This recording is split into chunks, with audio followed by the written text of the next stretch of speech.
আজ বন্ধু আমরা এমন একটা ফোন সম্পর্কে কথা বলবো, সেটা একদম ভাই ডিসেন্ট একটা ফোন। যেরকম ভাই ফোনের লুক, যে সেরকম ডিসপ্লে, সেরকম প্রসেসর, সেরকম ব্যাটারি, তার ক্যামেরার কথা তো বাদই দিলাম ভাই। হ্যাঁ, আমি কথা বলছি রেডমি 15-এর। রেডমি 15 কি সত্যি এরকম একটা ফোন যেটা একদম সব দিক দিয়ে বেস্ট? চলো জানবো আজকে আমরা এই ভিডিওতে, ঠিক আছে? তার আগে বন্ধু চ্যানেলটাকে একটা সাবস্ক্রাইব করে নাও। আর হ্যাঁ, লাস্টে আমি একটা এমন কথা বলবো যেটা শুনে তুমি বুঝতে পারবে যে এই ফোনটাকে নেওয়া দরকার না দরকার। এর ডিসপ্লেতে রয়েছে ভাই এমন জাদু, ওই জাদু দেখে তুমি ফোনটার প্রেমে পড়ে যাবা গ্যারেন্টি। তার আগে ভাই আমি একটু কথা বলি এর বিল্ড কোয়ালিটি আর এর লুকের ওপর, ঠিক আছে? রেডমি 15 কে দেখতে একদম ভাই সেক্সি লাগে বললেই চলে, কারণ এর রেডমি সিগনেচার হওয়া কোয়াড কার্ভ ডিজাইন আর হাতের বেস্ট গ্রিপ ভাই ফুললি অসাম লাগে যখন তুমি এই ফোনটাকে নিয়ে ফোনে কথা বলো বা যে কোনো কাজ কাম করো ভাই, ফুললি ক্লিয়ার, একদম অসাম লাগে দেখতে। তারপর বন্ধু আমি যদি এর ব্যাটারির কথা বলি, ওয়ে পুরো মাথা খারাপ। তার আগে বন্ধু ডিসপ্লের কথা বলবো বলেছিলাম না, ডিসপ্লেটা নিয়ে একটু কথা বলে দিই। এই রেডমি 15 এর ডিসপ্লেতে রয়েছে 6.9 ইঞ্চির একটা full HD plus IPS LCD display, তার সঙ্গে রয়েছে 144 হার্জ রিফ্রেশ রেট। মানে এই ডিসপ্লের সঙ্গে তুমি যে কোনো কাজ করো না কেন, মাল্টিটাস্কিং, গেমিং, এডিটিং, যে কোনো এভরিথিং এনিথিং, ওতে তোমার ফোনের ডিসপ্লে যে একটুও ল্যাগ করবে তার কোনো চান্স নেই।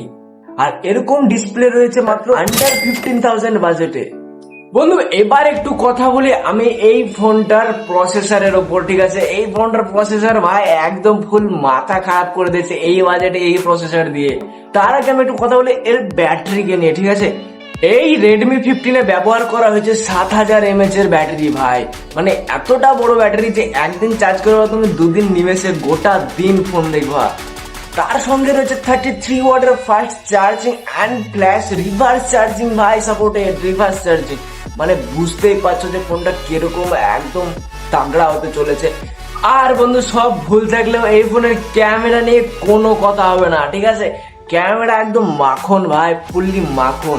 তার আগে বন্ধু একটু প্রসেসরটা জেনে নিই। প্রসেসর এই রেডমি 15 এর প্রসেসরের কথা বলতে গেলে এখানে ইউজ করা হয়েছে স্ন্যাপড্রাগন 6s Gen 3 চিপসেট। মানে এই চিপসেট সাথে তুমি আলাদা আলাদা ভেরিয়েন্টের স্টোরেজ, র্যাম অপশন পেয়ে যাচ্ছ, কোনো চিন্তা নেই।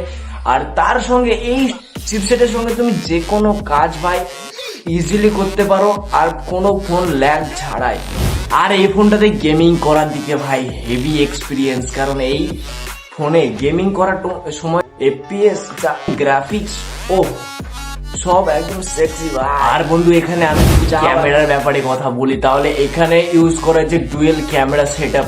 সেটা হচ্ছে একটা 15 মেগাপিক্সেলের অ্যান্ড সেকেন্ড ক্যামেরা হচ্ছে 2 মেগাপিক্সেলের বোক ক্যামেরা, ঠিক আছে?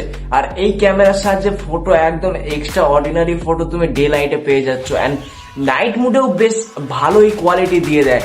অ্যান্ড যদি আমি এখানে এবার সেলফির কথা বলি, সেলফিতে ইউজ করা হচ্ছে 8 মেগাপিক্সেলের ক্যামেরা, যেটা তোমার ডিসেন্ট বেশ ভালোই ফটো ক্লিক করে দেবে তোমাকে day light and night light দুটোতে। সো বন্ধু 15,000 টাকার বাজেটের মধ্যে এটা এমন একটা ফোন যেটা ডিসপ্লে, পারফরমেন্স, ক্যামেরা, ব্যাটারি কোনো কিছু নিয়ে কথা হবে না, কারণ প্রত্যেকটাতে এ ইনহ্যান্স করে দিয়েছে রেডমি থেকে। এই ফোনটা নিবা কি নিবা না কমেন্টে অবশ্যই বলে যেও যে এই ফোনটা হ্যাঁ আমি নিচ্ছি বা নিচ্ছি না। অ্যান্ড বন্ধু ভিডিওটা কেমন লাগলো একটা লাইক দিয়ে বুঝিয়ে দিও, অ্যান্ড চ্যানেলে নতুন হলে ভাই সাবস্ক্রাইব মেরে নাও। চলো বন্ধু দেখা হচ্ছে রেডমির মতনই কোনো একটা ইনহ্যান্সড ভিডিওতে, ততক্ষণের জন্য ভাই tata tata tata tata tata.